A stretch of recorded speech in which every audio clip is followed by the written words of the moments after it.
Well, Patrick, I mean, the kind of stuff you're coming out with, we've heard repeatedly in British politics the last 50 years.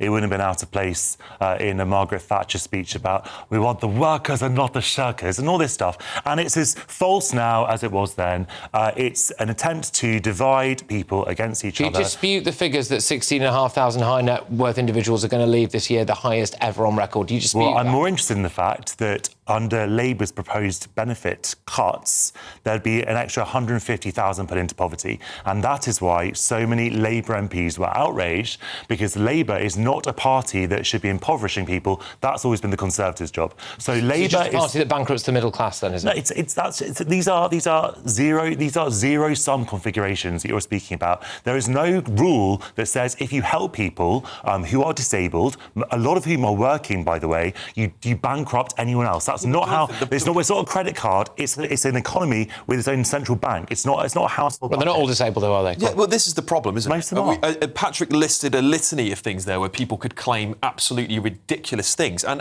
you're right, we should be helping people who are disabled, and we should be looking after those people in this country. That's what the whole point of having a welfare state was in the first place. However, when it's being abused, the people that are going to suffer are those people who actually are disabled, because they're going to get a next government come in with a lot of austerity needed, and they're going to be the ones that suffer because Keir Starmer can't actually have a backbone. We never need austerity. Is always a choice, Alex. Hold on, it's not even just that. So if you speak to a lot of It's- people who are disabled, genuinely disabled, I'm not talking about young people that have just come out of university and have anxiety and need payments, for example, of which that is a growing number, and that is a scandal. You talk to people who are genuinely disabled, who cannot, under any circumstances, work. They say they often push to the back of the queue because it's not just about the fact that you have more people claiming, it's also the administrative bloat. So you have all of these people that are choking up the system that really shouldn't be claiming. And so you have someone who's wheelchair bound, for example, because of an accident they had at work, that actually cannot access these systems. It's not just about the fact that it's unjust to people who genuinely need it. We are letting down a whole generation. Most of the new claimants since the lockdown have been people under the age of 35 who are economically inactive, many of whom have not been in work or not been in long-term education for a very long time. Well, but this is the thing, you've created that loophole. Why should anyone, I'm sorry, be categorised in the same way as someone with a physical impairment for something like anxiety? Did you think not having a job would feel good? So they were talking about changing the qualifications so that if you couldn't wash yourself below the waist, you might still lose. That's exactly, you're making my point. I'm someone who is physically impaired from moving, physically disabled, is not and should never be considered in the same category with someone who has But anxiety. these proposals were trying to take benefits away from those people. And that is why, because of the Labour backbenchers, revolting. And because Rachel Reeves and Keir Starmer have bankrupted the country. They need to save so much money. We've got the double. We thought there was a black hole before. It must be a supermassive black hole by now. They've gone from the party of working people to the party of non-working people. No. Look, any civilised society needs to help people who are vulnerable, who are disabled, We're not who disputing cannot. that fact. Right. So the argument is about where you draw a line, and I agree. And I've said before